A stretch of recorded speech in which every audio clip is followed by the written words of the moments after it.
Oliver Berkman has this idea, this powerful thought of at some point, everything you do will be the last time you do it. This happened in our family. My daughter walked in one night. We were laying in bed reading or something, and she walks in. She's older. She's a teenager, and she says, "Dad, I realized that there was a last time that you ever picked me up." And it was like, it hit me just like a ton of bricks of like, she's right. Like, there was one last time that I picked her up and held her in my arms and gave her a big hug, and then I never did it again. And I don't remember it. I didn't know when it was, but it's real. And so I think if we bring that reverence to our lives and we hold our time with such high respect for the finite thing it is. So now everything's all right. As I still work on my W-2, there are some changes going on there. And what can I say? For a while, I don't feel that I should be there, but I'm still there because I have some things that I still want to do. But I have this entrepreneurial mindset. I always had that, and I always had business on the side. But as I mature and growing old, let's say, I don't feel old, but you know what I mean. Uh, I was just discussing that with my wife this morning, and she feels the same way. We don't feel that we are in the place that we want to be, but we still have to keep there for a little bit while the things that we are doing keep up, and then we can transition. So we still have to hang in there. That was all. So I was, before joining here, taking a moment and breathe. Got it. I understand. That's all. That's all. So thank you for your time. Um, uh, we had just, a short conversation, but you were introduced by Julie Holly, our good friend in common. And I got really interested on the things that you do and wanted to know more about your story. So how's your day going on? What's the week? How the week treated you so far? What's exciting going on? Sure. The week's been, is this part of the podcast? Or are we pre-recording right now? Man, everything is part of the podcast, as long as I'm concerned. So it's up to you. Okay. Whatever you want to do it. I don't even will cut anything. Only if you say, "Oh no, I don't like what happened there." Oh, I just didn't know if you wanted to talk more casually like friends, or if you want to talk. Well, anything. No script. I'm interested on your success story. That's Got it. all. Okay. Learn from there, and let's say spread the word from your walked path, your mistakes. How can uh, take it as a lesson, basically. Got it. I understand. Okay. Very cool. Yeah, the week's been good. It's been really focused, a lot of really good things on the calendar that I've been excited about. So it's been going really well so far. Definitely been looking forward to us having this conversation. Right, right. And what's exciting you right now, exactly, specifically? Yeah. So I think every week I just have deeper clarity on the problem that we're trying to solve. My enemies are chaos and complexity. And I think they're your enemies. I think they're everybody's enemies. And because those are the things that come at us, that's what we feel when we look at our time, our calendar, the demands on us, all the different apps that are trying to ping us. And so I just am developing this intense conviction around helping people experience peace in the midst of chaos and complexity, and creating a very simple framework that gets people to peace. And so I've had a couple speaking engagements the last week that have really dialed that in a way that I'm really excited about. It's been really fun. And it's interesting. I was thinking about it this morning. I spoke last week in Phoenix, had 50 people in the room. I have people take an assessment. I follow up on that assessment for them in particular, and really try to coach them in a 5-minute Loom video and say, hey, here's what I see in your assessment. Here's what I would recommend you do next. And I really heart connect when I do that. Like I'm thinking about the person. I'm even prayerful about the person. Like I want that person's good. I really do. And it was interesting. Someone reached out to me and they said, "Hey, I this was really cool. Like I was so impressed by your workshop. I was so impressed by the assessment. I was impressed by your Loom video. Like it feels like you have so many things figured out." And I laughed because it has been such a painful process of trial and error.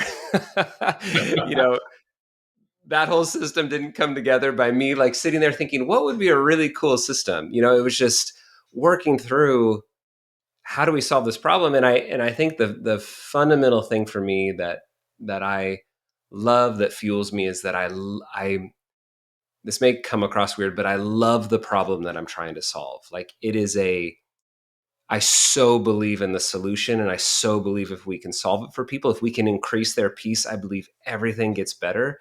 That it's led me every step of the way from when we first started till now to be so committed to we are not doing any performative thing. We are only doing things that actually solve the problem that we're trying to solve.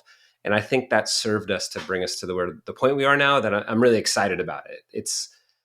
It doesn't mean it's not hard, doesn't mean it's not frustrating, doesn't mean there's not challenges, but that deep why that I experience, and the conviction that I care about this problem, I care about the person we're trying to solve. I believe wholeheartedly that any business that gets to that, I think will ultimately be successful. It may take a while. Like I still think there's a lot for us to learn with Time Boss, but I think when you have that wholehearted commitment to the person you're trying to serve, I just think there's going to be endless opportunity for those type of people. Wow, that's beautiful hearing you say about peace and clarity. And well, everything is trial and error. So that's the lesson I take from life as well. Everything is trial Yeah, and error. yeah. Um, I'm curious about when you say chaos and you said two words, Complexity. complexity. What you mean by chaos? Because I mean, I did a video the other day that my my table. My wife says it's chaos. I said, but I find order in this chaos here. And what is chaos for you? And in terms of complexity, uh, I work with pretty complex problems from my W2, but that's my technical part. So chaos and complexity. Please break it Yeah, down. What it is. yeah, absolutely. So let's start with chaos. So for you, you said something really important, Fernando, that I love. You said your wife looks at your desk and she says chaos, and you look at your desk and it doesn't impact you. That chaos is so subjective to us. So really, when we talk about chaos, it's the things that come across our field of view and they get an emotional hook in our brain and they drag us towards them and they drag us away from whatever we're focused on. So let's say you and I were talking right now, and I saw a text message come through, and I just saw a preview on my computer screen, and maybe it's my key client, and it just says we need to talk. Dot dot dot.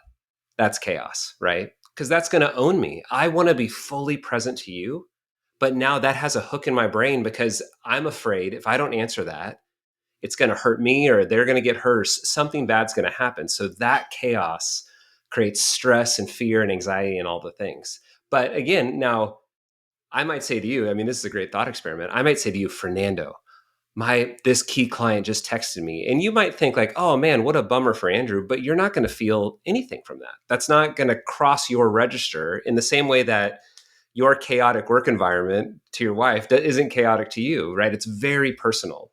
And so when I talk about chaos, I am talking about those things that are crashing into our world, the notifications, meeting requests, kids get sick, flat tire, power goes out, task takes longer than we anticipate, Slack, Teams, text message flying at us. It's all those things that we can't predict that cause us to feel stressed because, again, we have a fear response that if we don't work on it, it's going to hurt us or it's going to hurt someone that we care about.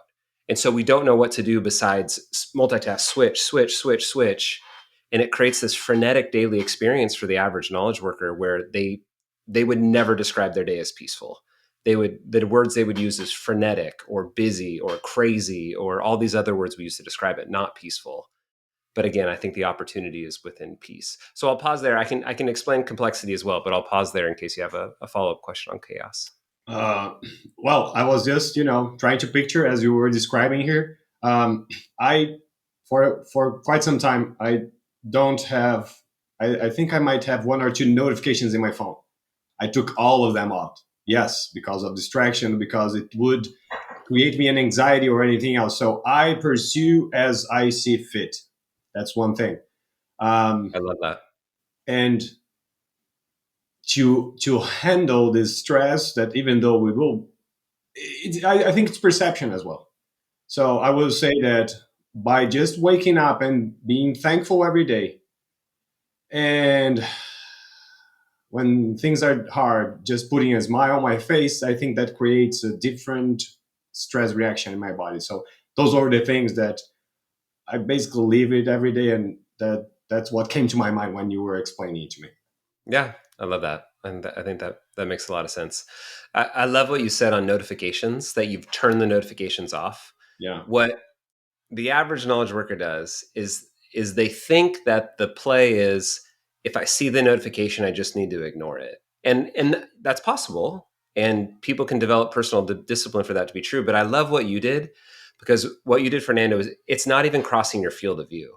So those notifications are still happening, but I love what the term I use is attentional autonomy. You have autonomy on what you give attention to. It's on your terms when you choose. And that is the play. Now, for some people, that's really hard because they think, oh my gosh, what if, VIP client, what if my boss, what if we have all these whatabouts. And there's actually really great solutions for that. So you can retrain all those relationships and say, hey, if it's ever on fire, please call me on the phone. My phone will ring. If I see it's you, I'll either message you right back or I will pick up the phone. Or you might set up a VIP notification where that particular person can break through. All of our devices allow this now. So, for example, like literally right now, Fernando, if my wife calls me on the phone, even in the middle of this podcast, I would stop the podcast and pick it up, because my wife knows that if she calls me on the phone, one, it will break through, and two, it means someone is bleeding or dying. Like it is our like absolute urgent way to communicate with each other. Otherwise, she'll text me, she'll email me. She can see my calendar. She'll say, oh, I'll talk to Andrew once he's off the podcast with Fernando. So again, I think there's ways around it, but I so affirm what you did of just getting the notifications out of your field of view. I think that's the way to go. Okay. Thank you. Yeah. Great Yeah. feedback. Yes. Yeah. Yes. So complexity, if we want to jump to complexity, the way that I think about complexity is our world is full of things that compete for our time. And intuitively, we know we're a finite human being. Like at a very basic level, we all know we're going to die someday. But between here and there, it feels like time is infinite. Like there's all kinds of time, and there's all these things that compete for that time.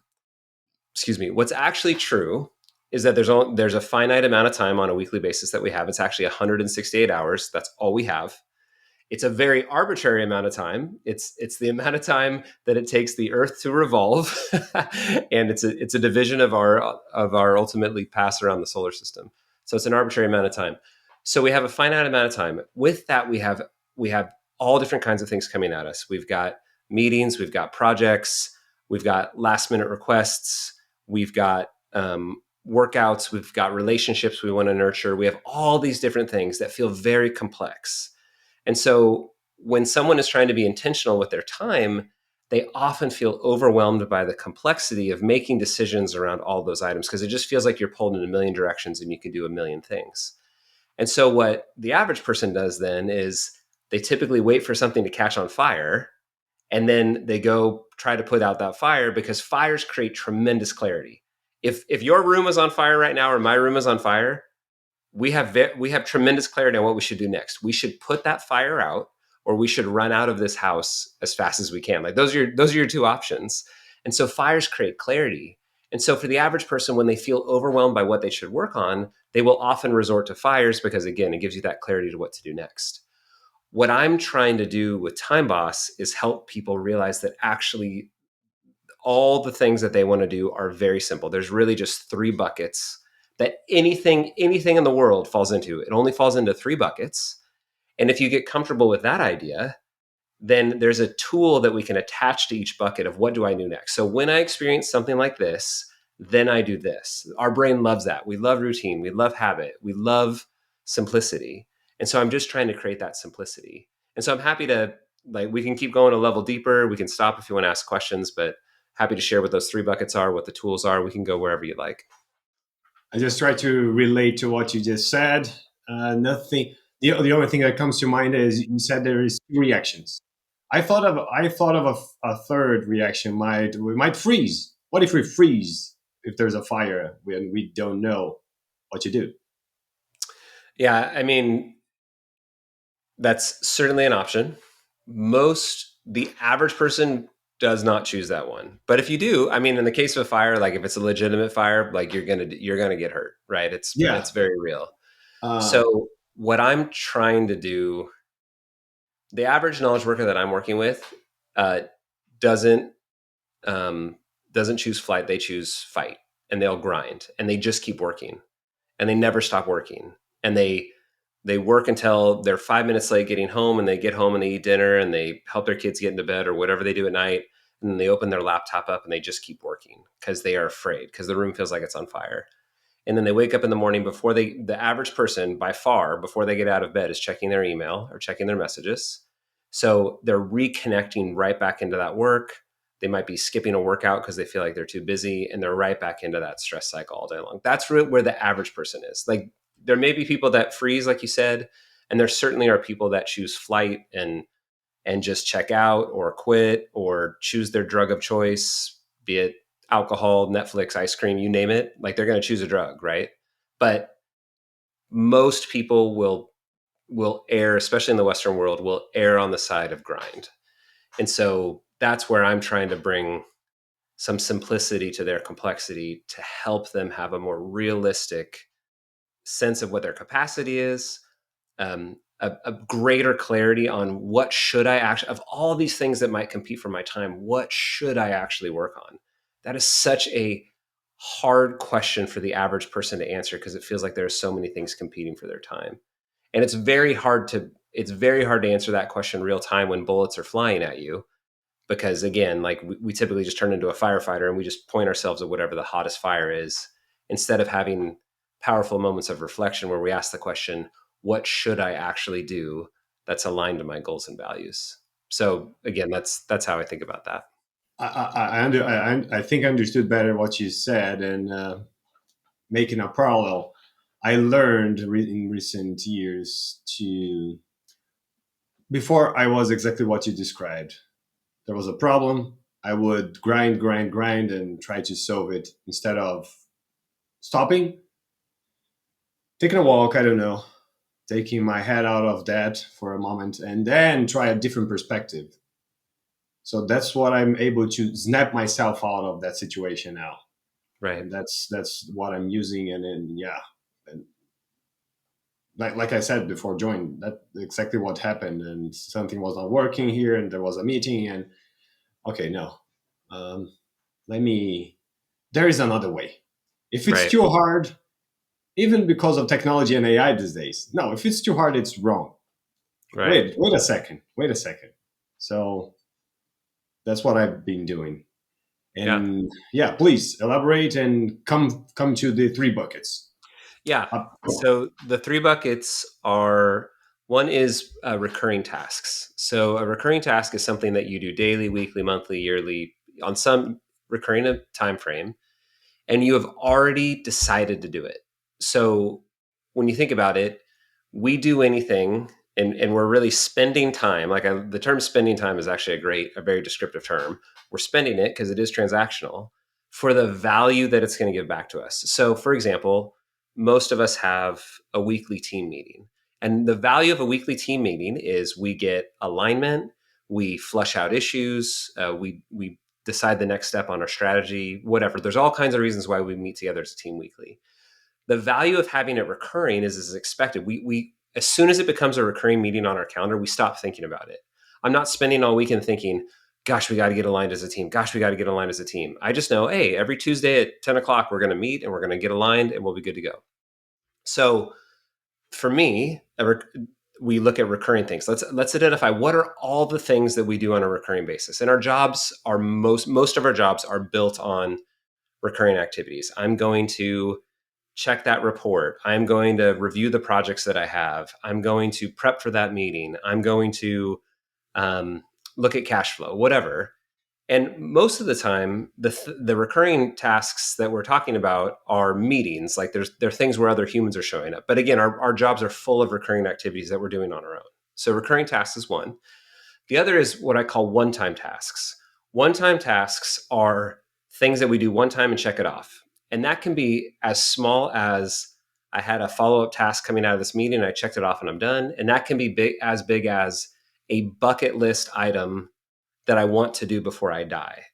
It whether it's that tiny or that big, ultimately it's the same thing. It's a one-time task that I have to get done. Now, we'll talk about, or we can talk about in subsequent steps, how you go from that bucket list item down to what do I do next week? Because there is a path between those two things. But ultimately that's it. So there's recurring tasks and there's one-time tasks. And again, we'll talk in a second about the tools associated with them. So for most people, they think that's their world. Those are the things they can think of. It's either, oh, yeah, that makes sense. I'm either doing it regularly or I'm going to do it one time. But what they don't realize is that there's actually a third task that is constantly showering on them as they go about their week. And that's what I call unknown tasks. Unknown tasks are the chaos that we talked about earlier. It's the urgent and important items that you didn't know at 8 a.m. this morning you were going to have to do. But by 10 a.m., it becomes very apparent to you that this is actually your priority today. I have to make this happen. I've got to reply to this client. I've got to get this project out the door. I've got to put out this fire, whatever the case may be. And so for the average knowledge worker, they think their work is the one-time tasks and recurring tasks. That's what they're constantly trying to get back to, and they get so frustrated when they're getting interrupted by these unknown tasks. The reality is our preferences are revealed to us by the things we actually spend time on. The reality is, had you known at the beginning of your week that all of these unknown tasks were going to come into your calendar, you would have planned for it. If I knew 10 a.m. on Thursday, this critical system that I'm responsible for is going to go down, I would not have blocked another thing during that time. I would have made myself very available for that task because that's my actual priority. And so again, I'll stop short of getting to tools, but that's really it. It's those three things. And so anything that comes at you is going to go in one of those buckets. And once we come to terms with that, like if we can recognize that and be like, yeah, that's true. I can't think of anything that falls out of those buckets. Then it comes down to, okay, where do I put those? What is the next step in the system? So I'm not just overwhelmed by this onslaught of all these different tasks coming at me. It doesn't matter if there's only three, there's still a million of them coming at me. Where do I put them to help maintain that simplicity and increase my peace so I can be more present to what's in front of me? And we can talk about that as a next step if it's helpful. So you said recurring tasks, you said one-time tasks, and you said about the Unknown. chaotic, which Yeah. is like a list of action points. Yeah, it could be Correct. anything urgent and important that's crashing into your world that you didn't know. You couldn't predict. All right. Myself personally, that I'm involved in two or three businesses that I'm building on the side. I have constantly several lists of things that I have to accomplish, but I am putting myself to that. And those in the recent years are have more priority to myself than I can yeah. Based on what you were saying, I can relate that previous years I would be more focused on what people would throw at me in terms of my W-2 job. Um, I think the question I want to make is first, but you answered already. So this is an action point list. It's in the chaotic bucket. But what that tells me that now I'm more focused on controlling, not controlling. I'm more committed to make that list happen than the other lists. Yeah, that's good. Well, and so if you think about, so let's think about you. So you're in a very entrepreneurial type role right now, right? You have tremendous control in the areas that you're focused. So there's a lot. Like don't hear me say like you have. I'm sure your lists are way more. There's way more to do than you have time to do it. I'm sure. Yeah. But you're in that you like in your zone. Like if we were to look at a breakdown of your day again, if it's just those three tasks, percentage wise, it's probably going to be quite a bit of one time, maybe some recurring, and probably not very much unknown in your current scenario. And so it's actually really powerful to recognize that because then it helps you focus on, okay, what's the right tool for me to deal with my current makeup. You might juxtapose the exact opposite end of the spectrum and think about a customer service representative. So someone that's in customer service, their whole world strategically is unknown tasks. Again, like strategically, they should be available for an inbound request from a customer so that they can answer it as quickly as possible. It would actually be very inappropriate for a customer service representative to have a bunch of one-time tasks or recurring tasks on their calendar, because they would actually do their job poorly. And so what I try to empower teams as we have these kind of conversations with organizations is recognize that every role is going to have a little bit of a different makeup here. And you have some roles where we actually need to lower our expectations of their recurring and one-time tasks because they are customer facing or they are team facing, where strategically we actually need them to be available. And so again, the average knowledge worker hyper values one time and recurring. Actually, they hyper value one time tasks because we all think those are the fun ones where we're like slaying the dragon. But recurring tasks as well is typically the value that drives the business. Those are the two things we really value, and we undervalue unknown tasks. And for me, I'm encouraging companies to think your unknown tasks are strategically important. What are you budgeting towards those to make sure when they come up, someone can actually tackle them? But again, in your world, I think you're more on the other end of the spectrum where it's probably quite a bit of one-time tasks, maybe a little recurring tasks, not a lot of unknown tasks. Yeah, kind of. But thank you, man. You just high five here. You just helped me. Virtual high five. I'm actually in a position where I work for a customer support organization, which Mm, I've been for the past 10 years. And uh, basically, I'd say I'm done with it. I'm trying to move on to other positions, even within the company, before I move to my own things. So I'm not being irresponsible and say, F it, let's go. No, I can't. I'm not in that position yet. yeah, But that's the clash. I am someone trying achieving things and trying to control my time and how I have better use of it. But then eventually comes a customer report ticket, and we have to attend it. So it gave me a different perspective that I never realized that, because sometimes I get frustrated, and that's yeah, why. right. So my encouragement is that when you look at your time, your goal is to be fully present to one thing at a time. I think that's really your goal. We can't actually multi-focus. It's literally impossible. Only one thing can hold the stage of our thoughts at a time. And the challenge of that is the switching does two things. One is it drains our mental battery. We wake up every day. It's like a cell phone battery. We only have so much charge. Every time we switch, there's some trade offs that are going on that exhaust our mental energy. This is why at the end of the day, we tend to make really poor decisions related to food, alcohol, entertainment, whatever, because we've literally just worn down our mental energy and our mental battery. So switching is hard. Two, when we switch, when we multi-focus, where we feel the biggest burn is what's called comeback time.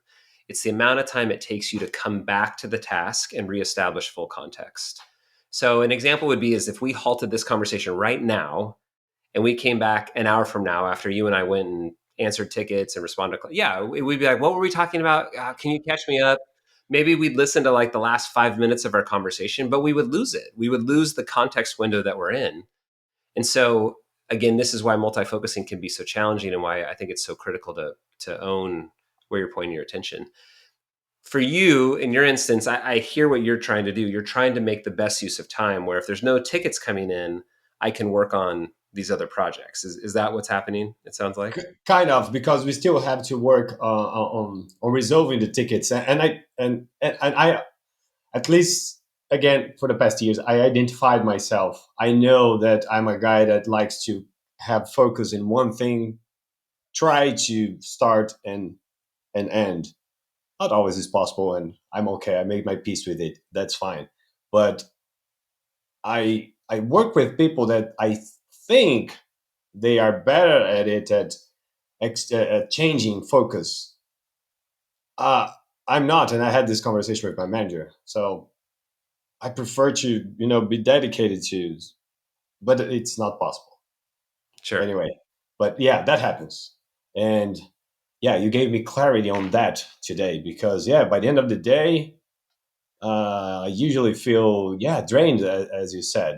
And not because I have too much, because I don't put pressure. I know I have too much because I want to achieve those things, but also in the past I would be, I need to make this happen. No, to this day I can have like 100 items in my list, and I'd be okay with that. Not because I'm not accomplishing, just because yeah, it's too much, and we only have too much, that amount of time, as you said, during the day, and that's okay. I can control that. But that change of focus all the time, that's the hardest part for me. Yeah. I do think there's a there's actually a bell curve related to distractions in terms of how many are too many.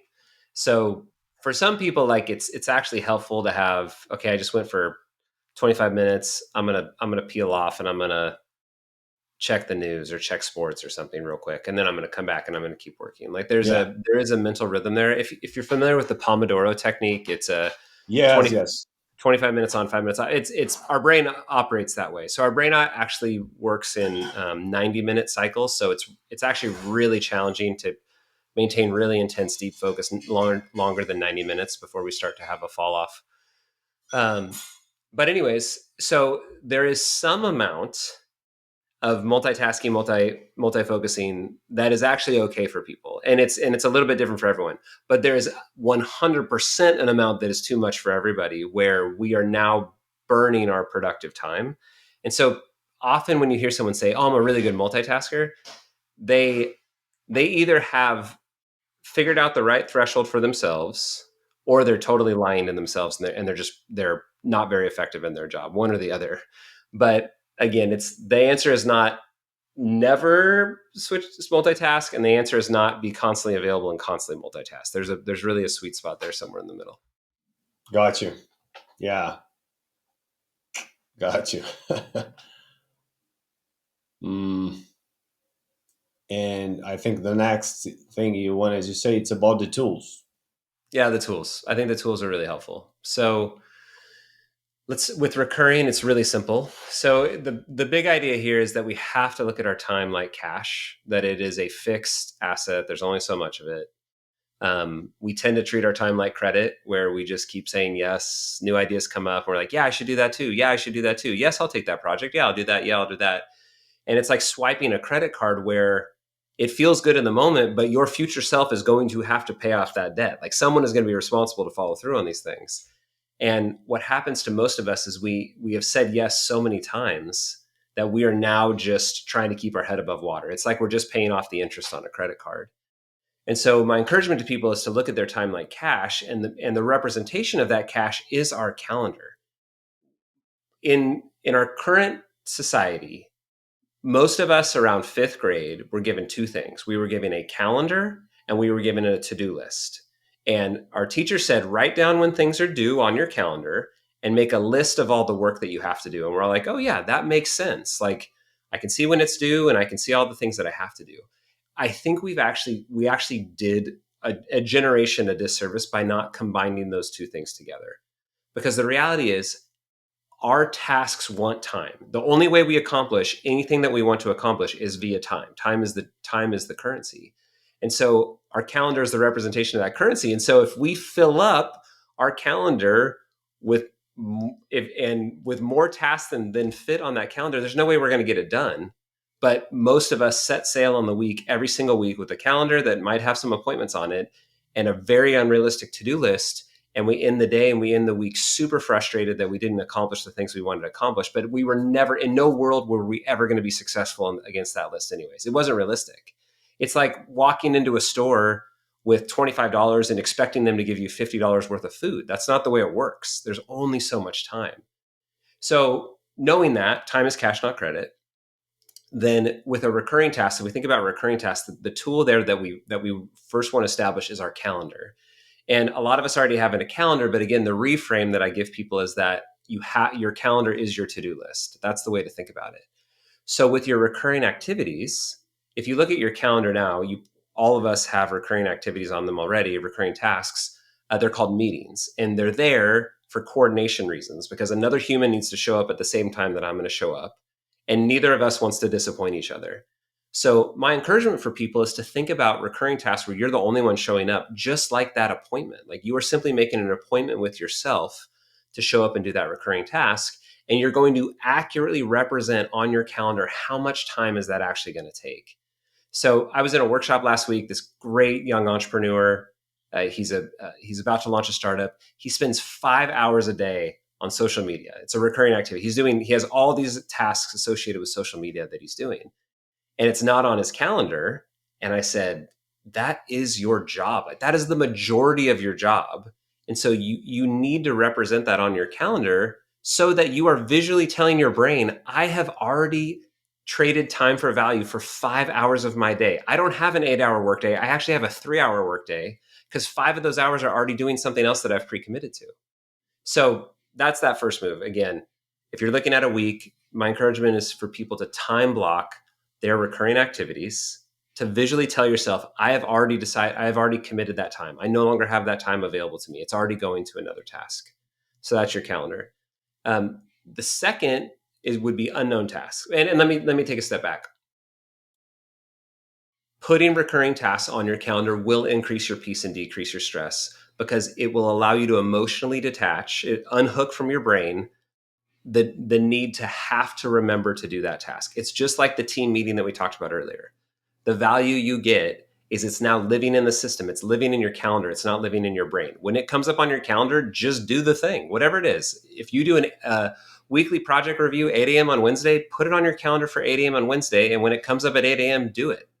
You get to stop thinking about it as things get into the system. The next one is unknown tasks. So for this, we have to do a little bit of setup on the calendar. And what I recommend to people to do is that they would literally budget time on their calendar for the unknown tasks. So again, for you, Fernando, you mentioned it's not a lot. Well, in your W-2 role, it may be more, but in your entrepreneur efforts, not so much. For me, I need about an hour a day, and I call it whirlwind. That's the term in the Time Boss model. We call it whirlwind because it kind of feels like a whirlwind. It's all the like crazy, chaotic stuff that we didn't expect that's showing up.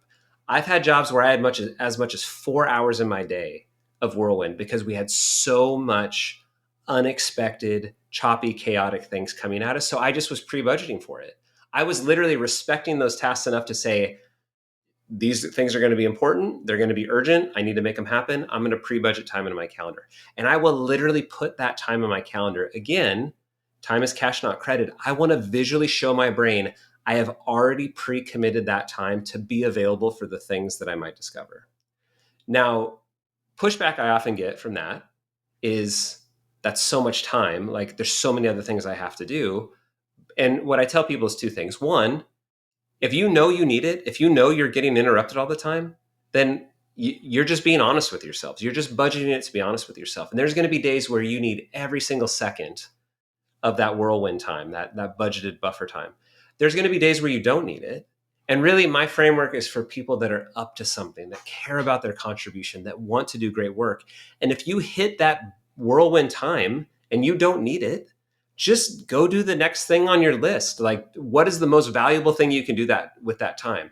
The key is if you need it, you want to pre-budget it. You want it to be there. It's just like having a slush fund in your personal budget for emergencies. If you get to the end of the month and you didn't need that emergency dollars, then invest them or go out to dinner or do whatever you want. It's the same idea with time. We're doing the exact same thing with time. So once you have that time on your calendar budgeted, the tool here is what I call the parking lot. And what the parking lot is it's very simple. So let's say for me, Fernando, it's 8 a.m. on Wednesday. I'm working on that recurring task project review that I mentioned. And let's say a team member pings me and says, hey, I've got to talk to you today. I got a thing going on. I need to talk to you before tomorrow. I would say, no problem. I've got time at 3 o'clock today because I pre-budgeted some whirlwind. Does that work for you? And they're like, yeah, that's great as long as it's today. What I would do then is I would literally write on my parking lot, get back to team member. And what I'm doing is I'm literally parking it in the parking lot so that I don't have to think about it. And I can be fully present to that recurring task that was already on my calendar. So again, what we're trying to do is we are trying to emotionally detach from these tasks as they come at us so that we can stay fully present to the thing in front of us. And so we're trying to simplify the complexity. So as things are coming at me, I'm literally just deflecting them into my parking lot. And then when I get to Whirlwind, I'm just working those items. And so again, it's a what it allows me to do is right now, if someone came and did that to me and I didn't have anything scheduled, out of fear, I would likely just talk to them now. I would just stop what I was doing and be present to them because for two reasons. One, I don't want to disappoint them, and two, I don't want to forget because I don't know when I'm going to get back to that task if I don't work on it right now. So the value of the parking lot plus the Whirlwind is I know it's safe. I didn't lose it. It's in the system. I know later on today I'm going to have time to get back to that person, and I don't have to keep it stuck in my brain. So it's actually okay for me to focus. I have made it safe for me to focus by having these tools there for me. So again, recurring tasks go to calendar. Unknown tasks as they come crashing in, they're going to the parking lot as often as we can. Obviously, we can't always do that, and we can talk about what to do if that happens. But as often as we can, we do that. And then one-time tasks. My encouragement there is that people would just simplify their world into a single to-do list. I call it in the time boss model the backlog. It's the backlog of all the things that are going to compete for my time. Often what happens is people have to-do lists all over the place and they have post-it notes surrounding their monitor and they've got a project management tool that's got them. Yeah, but and we do it for really rational reasons, Fernando. It's because we don't want to forget. We know that the science would say we can only hold 5 to 7 things in our working memory at a time. So we know, and we all know it. We all feel it, and we have that feeling when that next item comes in, we're like, oh my gosh, I cannot forget that item.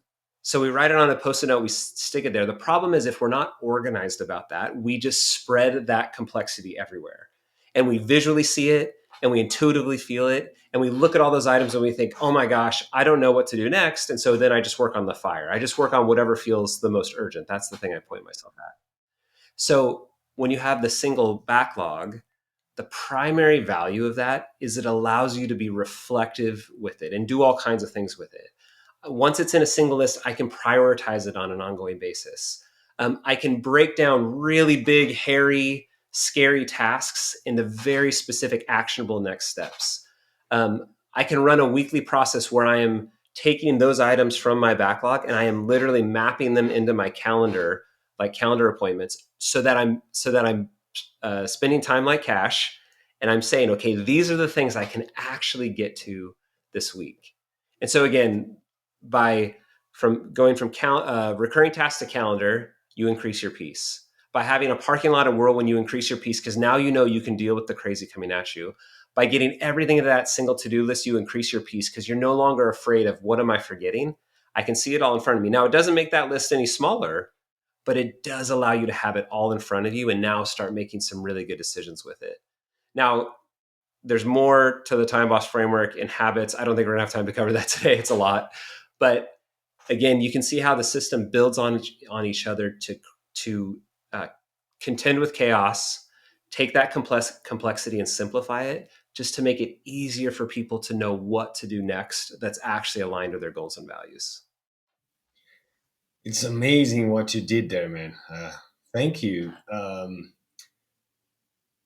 As you were explaining, it seems that you were saying that we are based we are based on activities, and you refocused it, and it's based on time that we take for granted.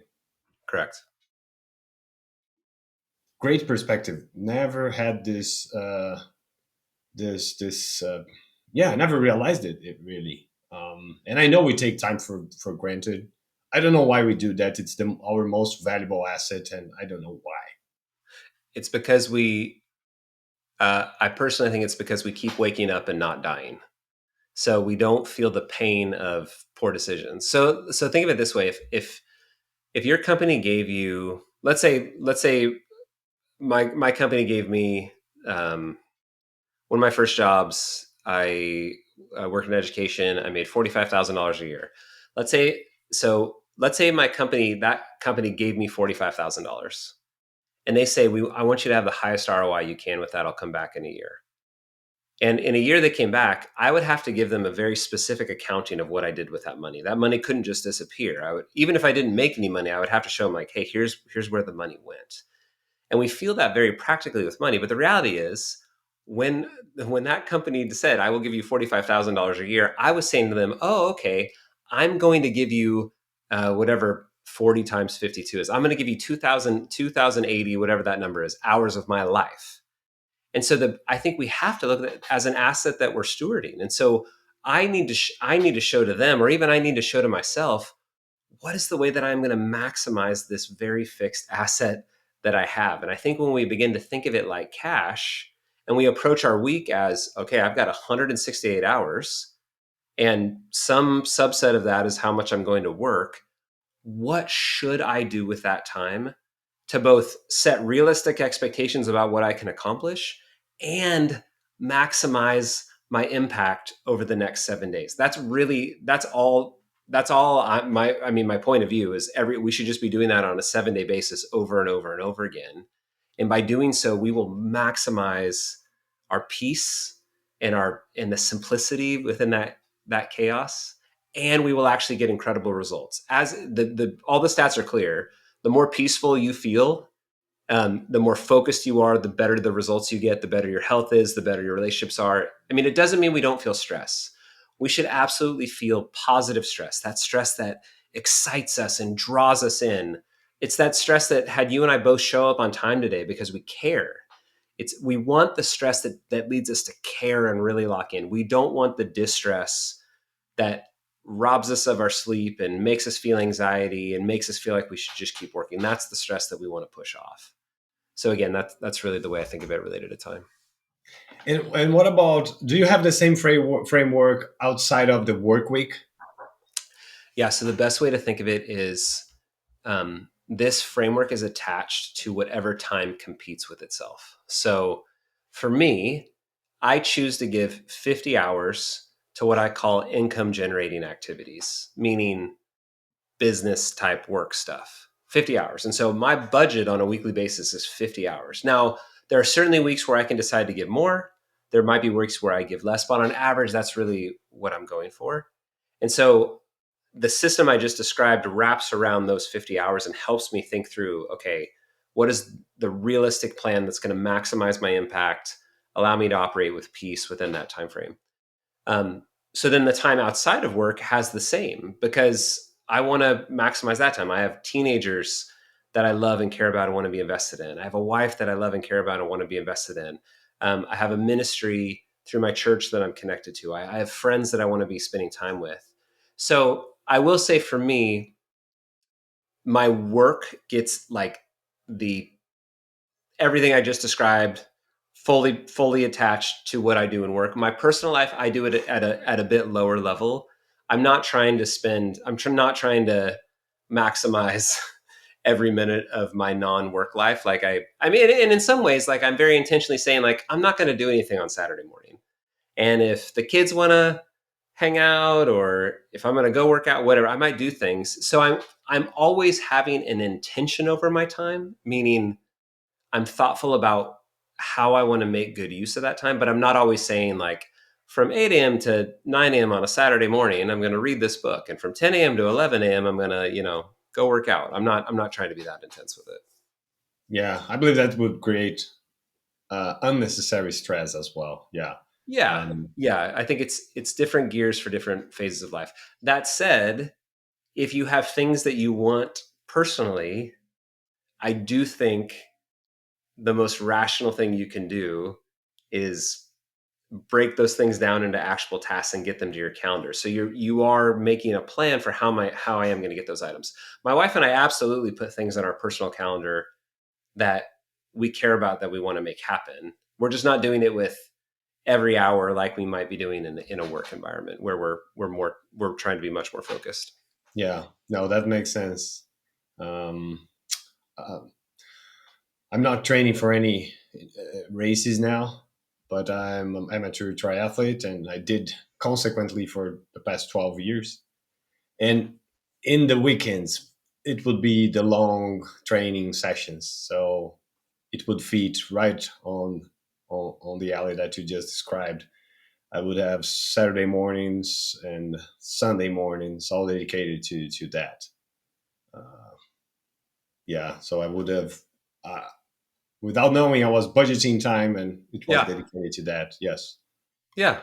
And I think it's a really helpful way to think about time. And again, it's you were focused, you set that time aside, you didn't have expectations that you were going to do other things during that time, like you were dedicating that time. I think that way of thinking is so powerful, and I think it's available to us anytime we need it in any area of our life.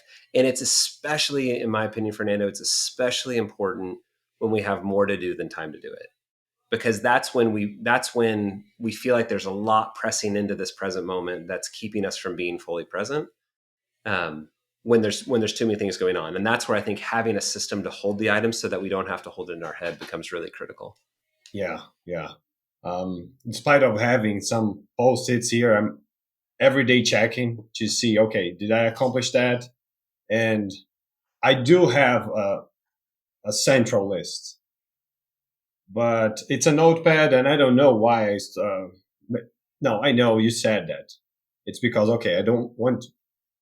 I the way I say is everything I download from my mind. I don't want to keep my buffer busy, my RAM memory. I don't want it busy. So if I have my phone, I note it down. I know it's there, and I know where to look. So it's similar to what you said on allocating time on your calendar. So even though I use post-its, I still have a central list. Maybe it's because, yeah, I don't know. I have post-its here, but I check it every day. So I'm trying to think why I do that. I really Well, I'm don't sure it's know. something you don't want to forget, right? Yeah, basically that's where it comes from. Okay, I don't want to forget that. Boom. I know it. I know it's there. And yeah, I don't know. But anyway, what I want to know is what motivated you to what you did before that, and what motivated you to build this time management business. Yeah, so I worked in early stage software, and I was a leader in those environments. Had way more to do than time to do it. I didn't have these frameworks and a way to think about it. So I was kind of, not kind of, I was constantly in a burnout cycle. Like I'd stress myself out, burn out, swing back, build up again, stress myself out, burn out, swing back. And I just came to a point where I thought, this is ridiculous. Like, this is just silly. It was happening to me, and it was happening to people on my teams. And I was in operations and product. And so for me, it was a multiple things. One, it was at a very basic level. It was like a resource management. Like, this is bad business. Like, we shouldn't be operating this way. Two, it was impacting my relationships, my relationship with my wife, my relationship with my kids. I couldn't be fully present when I was home. I just was always thinking about work, which is where a lot of us are. It was impacting my health. I was so stressed at points that I lost my sense of smell for 6 months at one point because of stress. Like I could feel it. Like I would get these hot flashes from stress, and I could feel my senses cooking, and eventually my sense of smell just went away. It ultimately came back, but at one point I just thought it was gone. So it was impacting my relationships, my health, and then eventually, again, when I would burn out, like it would start impacting the results I was getting. And I was part of the reason I was in the stress cycle is because I was successful at my job. I was good at it. And sometimes, when you're good at your job, people give you more things. So like, Andrew's so good, let's have Andrew do this as well, which happens to a lot of us. And again, I mean, it's kind of a doom spiral at that point because you're just so overwhelmed. So I had one final flame out in my mid 30s, and I hit a wall. And for me, it was, in a lot of ways, stress became a spiritual issue for me. And I just said, I've got to figure out a way to continue to contribute at the level that I want to contribute, because I wanted to be in the game. I didn't want to just check out and go sit on a beach. I want to keep contributing, and I want to do it where I am driven by peace, freedom, and clarity, not stress, fear, and anxiety. And I didn't even know if it was possible, Fernando, to be honest. I was reading all kinds of books, looking at the people around me, and I'm like, I don't see anyone that's, especially in these environments, like these really frenetic startup environments, I don't see anyone that's really solved this. So I just started, I was a product person. I knew how to build things. So I just started iterating week over week over week over week over week. And hundreds of iterations later, I've solved it. Like it was just tiny changes week over week to like, okay, like golly, that stressed me out so bad. Why did that stress me out? Well, I was really surprised by it. And when I was surprised by it, I didn't have any time to deal with it. What if I built some buffer into my day to do? Because that's actually important. I should have actually been working on that. So I'm going to build some buffer into my day this week so that if crazy stuff like that comes in, I can deal with it. Oh, wow, that worked really well. Holy smokes. Like I set really good expectations for the week and I didn't stress me out as much. I mean, it literally was that week over week over week. And ultimately came to the framework I have now. And what was fun was I started training my team on it because once I figured it out and I could get great results with peace, freedom, and clarity, not stress free and anxiety, I thought I've got to get my team operating this way because I don't want them to ruin this. I want to keep this. But it worked really well for them and they had the same experience. And then I started coaching and training friends of mine that worked at other companies on the framework. They're like, "What did you do? Like something totally changed. Like, can you please help me?"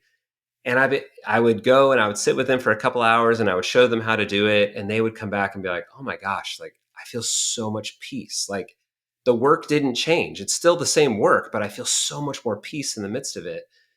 And that's when I realized that this was more than like an Andrew Hartman trick. That I thought that this is more of like a human thing. And on a whim, a buddy of mine encouraged me, and I launched a LinkedIn group, or I launched a coaching group via LinkedIn. Just said, "Hey, I've if you're struggling in time, if there's more to do than time to do it, I would love to help you. I'm doing a 1 month. I called it a challenge, like a coaching challenge, and my goal was to teach the framework and then give people 3 weeks to work through the friction with me and change because it is hard to change. It's hard to change our habits." And it worked really well. And then we just kind of have rolled from there. And now we do a lot of big group training. We do skill equipping for corporate teams. I was in a room last week with 50 CEOs teaching the framework. So it's just kind of taken on a life of its own, and it's been really exciting. It's been really fun, and it's such a Yeah. gift. I mean, again, as I mentioned at the very beginning, I love the problem that we're trying to solve because I know what becomes possible for people when they solve this problem. When we turn chaos and complexity into peace, freedom, and clarity, everything gets better. And for um, the some of the leaders that have done this, it's enabled such incredible things in the world. Not because I had all these great ideas, it's because they had incredible ideas, and I just gave them a system that helps them get the things that they want. So it's been really life giving. Yeah, I could see that. And from the start of our conversation, I could feel your motivation and your passion talking about the topic. And I'm sorry for that. The minute I asked you about, and you reminded of your, okay, what was your journey, how you got here, I could see that you felt that pressure again. So, yeah, No, it's the question was important, but so I'm sorry for no, it that. is. No, not at all. I'm happy to talk about it. I do I feel sadness for that, Andrew, for my past self that didn't have this. Um, those were really hard years. Now, you know, I have a strong faith background. I believe that God has his hand on my life and is directing me.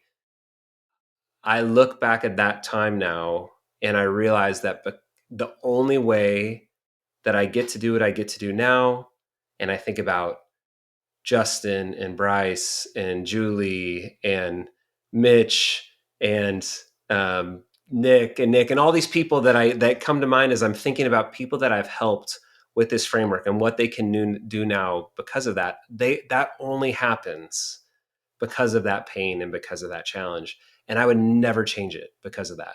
Because I feel so grateful to help people take the next step now. So yeah, it was heavy for sure. It's hard to talk about, um, but also again, as I look back, I would not change it, and I feel so grateful that I get to do what I do now.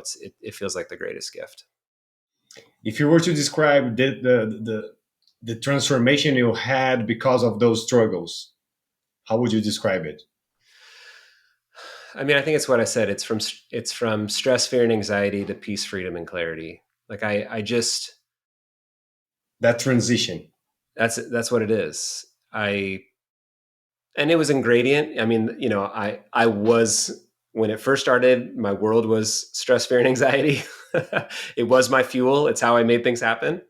Uh, and now my experience is peace, freedom, and clarity. Obviously, there was a lot of between here and there, a lot of steps to get there. But I think what I love about the framework, what I love about the Time Boss framework, is it's a repeatable way to get peace, freedom, and clarity. When I feel off center, I mean, I eat my own dog food. Like I do this every single week because I know it is the quickest, simplest way to get peace, freedom, and clarity. And so I do. I return to it because of that. And that's your fuel. That's your motivation. 100%, because I care about my contribution, and I think most people actually care about their contribution. They just don't know how to align their calendar to be about their contribution. They're fighting the system, and I want to simplify the system so that they can absolutely focus on their contribution. Yeah, yeah. We have to spread this word and make it huge because yeah, man, it's the focus. Yeah. Again, I never thought about that from that perspective. We usually are well. That's what I feel and that's what I do. We are usually focused on okay, this is what I have to do, and I'll fit the time to that. Yeah, instead of fitting that to the time that we have available, and we want to make it available. Yeah, Yeah, yeah, it's very yeah. intentional. Yep, I think that's the key. Wow. Wow. Um, 1 second for now. I have an alarm going off. Oh, yeah, no issues. sorry about that. No issues at all. Then then I have here some questions that I like because and I do for every guest. It's a way of gathering their experience in just three questions. The first Sure. one is if you had the things you are most proud of and you accomplished, if you have to redo those in 1 year, how would you do it if you would do it in any different way than you did before? I am most proud of the Time Boss framework, the simplicity of it. If I would do it again, I would write 10 times as much as I did over the last couple of years. I think writing is such a shortcut to the development of thought. And even in an AI driven world, I think AI can support the process, but I think our ability to crunch and digest thoughts into simple, meaningful ways that other people can adopt it. I have gotten the most. My wife will make fun of me. We'll be sitting in church together, and I'll literally be furiously scribbling in my journal because something will hit me, and I wish I would have made more time for that, and I'm very intentionally making more time for that now on a go forward basis because I know it only serves me and it serves the people that Time Boss serves by me making more time for that. Yeah, no, 100%. From my experience here, when I decided to do the podcast, was to connect with amazing people like you to spread their knowledge and learn to communicate. And I learned that there are three ways to communicate, and I only knew about two, most obvious. You talk and you listen, and I discovered that the third one is actually writing. I started writing more to understand, absorb what I was getting, so I could communicate that better. And because I have an intentional idea of then getting this experience and put it in a book, so writing 100% what you said, and I feel that uh, learn how to express yourself in writing. It's the another way of communicating. Yeah, Yeah, it absolutely is. and what success looks like to you today. Oh, my definition? Your definition of success to you. This is success to me today. I think I think one, success comes from identity. And for me, like I begin the day with a very simple mantra that I am fully loved and lacking nothing, that my identity comes from my relationship with God and his love for me. And that what that does then is it that I'm in the gain all day long, right? You know, everything that I get to do is contribution and gravy on top of that. So that's been a lot. I've worked really hard on that. So that's one. I think it. I'm successful when I am wholeheartedly looking to support and help the people in my world, whatever whoever comes across my field of view, whatever workshop I'm in, whatever conversation I'm in, spending time with you, whatever that is. Um, when I can maximize my time where it's aligned to my goals and values. It's the things I chose during my weekly planning meeting when I carry those items out. And when I can shut my laptop, be fully present with my kids, with my wife, in my community, with my friends, and not feel work constantly going to the back of my head. Like that's when I know that I'm in a really good spot and I'm living successfully. And then I do believe, I mean, I want to be committed to, I am committed to the results for our business, but I believe with that focus, cumulatively day after day after day, week after week after week, we're going to be successful as a business. So that's really how I'm focused. Yeah. To me, yeah, believe. If we believe in ourselves and what we are doing, then I can totally see that you do believe that. I think that's most of the work. That's the important part. And you just said something else that our success. I also believe that every day we are successful. Uh, I don't want to believe that we are only successful on those huge goals. Right. And I say that because there are people that I did that in the past, and then eventually I realized no, actually it's not there yet, but I'm much closer, and I was successful today because this and that I made it happen, and I grew more, I learned more. So that's one thing that I do believe: we are successful every day if we believe it. It's good. Yeah, and I want to give you a billboard, Andrew, and I want to know what would you put in a billboard? How would you use it? Hmm. I think that at a very base level, we feel stress, fear, and anxiety because we think there's not enough time. And if like when I lead a workshop and I'll ask the question, what do you wish was different with your time? Number one answer is I wish I had more time. And again, I mentioned it earlier. What's really fascinating about time it's fully arbitrary. It's 24 hours is based off the revolution of the Earth. That could have been 12 hours. That could have been 36 hours. It's just 24 hours. And so with time, we we feel there's not enough time because we bring inappropriate expectations to the time that we have. And so that's why, we've talked about today, how do we get very honest and very realistic about what we can make happen with the time that we have, knowing that we will be the most effective when we do that. So the mantra that I think if my way of thinking was the common knowledge of time in the world, I think that the phrase that would signify that would be when we can tell each other and believe it, there is enough time. And if I had a billboard, I would just have that statement on it. There is enough time. Because I think when we believe that there's enough time, we will ultimately feel peace. Yeah, without the pressure and the clarity, as Yeah. you've been saying that. Yeah. It's like Makes it's no sense. different than a business owner that has to make rent or make payroll. Until they know they have the cash to cover those items, there's not enough money. And they're going to spin and they're going to churn and they're going to ideate and figure it out and all the things.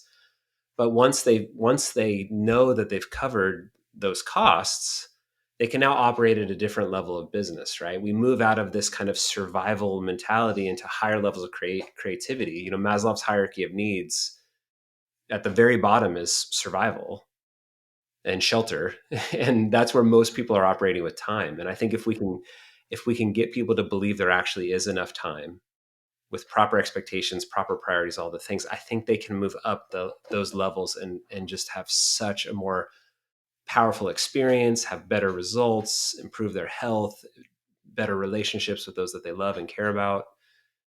but it comes from that fundamental idea, that true belief that there is enough time. Yes, yes, makes so much sense, so profound. Yes, thank you for that. Mm, Indeed, gives a lot food for thought. yeah. Wow. um, what do you? Any books you would recommend? Anything? Any resources that you like to dig in to keep Yeah. growing? Yeah. I mean, if you're interested in my way of thinking, we have a 90-minute masterclass, which is a great people thing people can jump into. It's free, and it's the entire model. It shows you from start to finish how to go from what we just described all the way to having a realistic week planned out that you can actually run. Um, that's a great resource if people want to take a look at that. In terms of other books, I mean, books that have been really influential on me, Atomic Habits is, I just think, should be required reading for people. So Time Boss is fundamentally based in habits, a weekly habit and a daily habit, because I'm just such a believer in the cumulative impact of those processes over the long period of time. Um, Deep Work, I'm just looking up on my bookshelf. Deep Work by Cal Newport is an incredible book. He talks about the value of just of focus, of a lot, creating space for your brain to really attach to a task and make powerful things happen, and how it really is in our modern environment, in our frenetic modern environment, it is a competitive advantage. And you will to actually be able to focus, which sounds so silly, but it's so true. So Deep Work is a really great book. A lot of great research that I've drawn on from Time Boss came out of Cal Newport's Deep Work. Those are both great. Let's see what else, if there's anything else I'd recommend. Oh, there's one I read this year called 4,000 Weeks by Oliver Berkman. And I believe he's an editorial writer for The Guardian, but it's not an incredibly practical book, but it is a really, really good book of coming to terms with how finite we are as people. The tagline of the book, it's called 4,000 Weeks. It's the average amount of weeks a human lives. 4,000 weeks. And then the tagline of the book is Time Management for Mortals. And it's really about us just coming to terms with the fact that we are going to die. We are finite. There's only so much time. And the quicker that we catch up to that reality, the more we will experience peace and have agency within it. So you might think of Time Boss as an extension of that book. I think I values align with him in terms of fundamental beliefs about time. And then Time Boss would be an extension of that book of, based off that being true, what do we do about it? As you were saying, I think as humans, we don't grasp the idea of how much time we have actually in life. And if we cannot grasp that idea, how can we understand also the universe, which is also another thing? And I'm just correlating those things because we can't. I think we can't grasp that. Right. Then we don't know how to handle it. I think that's it. Well, and it's what's interesting, it's just context, you know.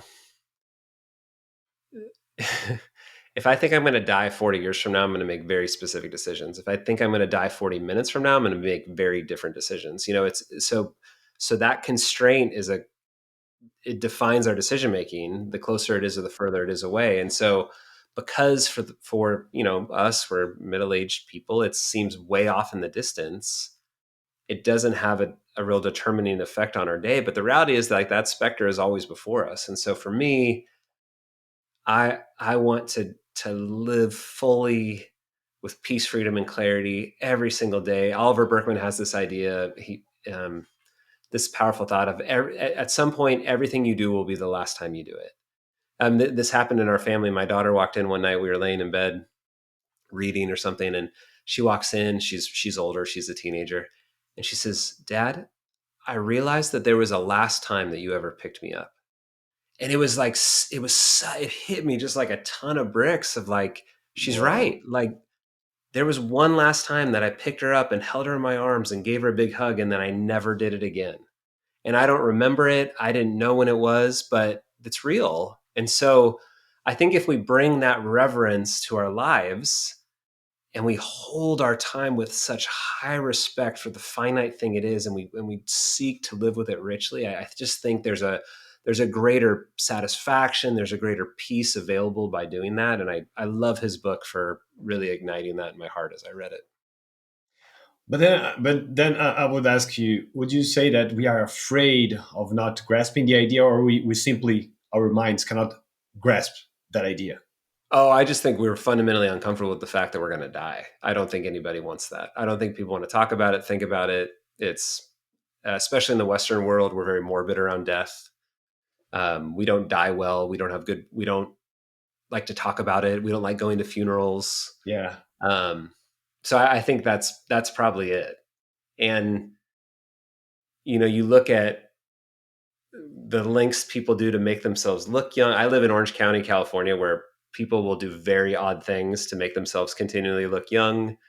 The research that's going into life longevity, people don't want to die. So I just think there's a lot of Western values pushing against that thought, which in turn, I think, um, creates this kind of mania around I'm infinite and anything's possible, which I do have a high belief in human potential, and humans have done incredible things, but I think finite humans have done incredible things that took stock of their finite time and applied themselves to incredible causes in light of that. So again, I just think it's a fundamentally different way of looking at time.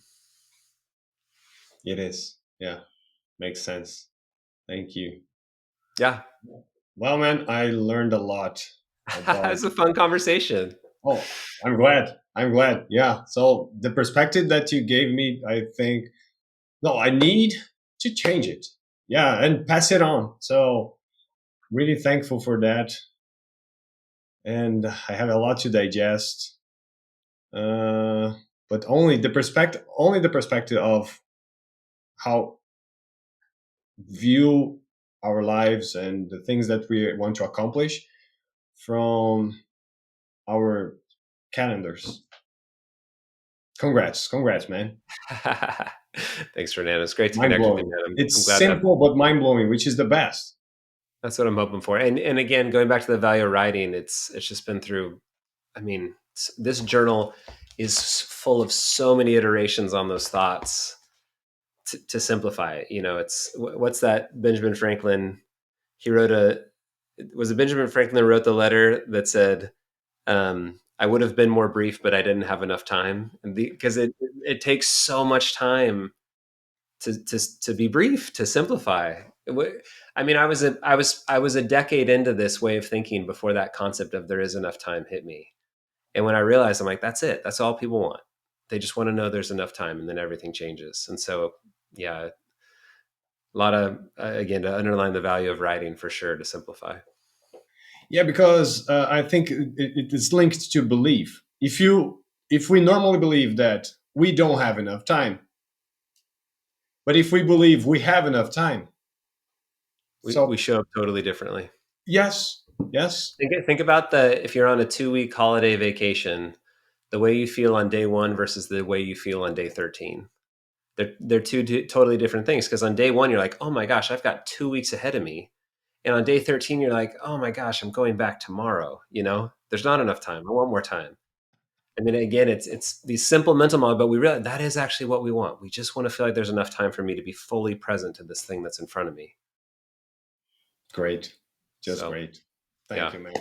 Thank you a yeah, lot. I Thanks a appreciate it. Good lot. to connect, Fernando. Yeah, I really appreciate your time. me too, man. Think me too. So take care, and we keep in touch. Okay, sounds good. We'll see ya. Bye bye. See ya. Bye bye. Hey.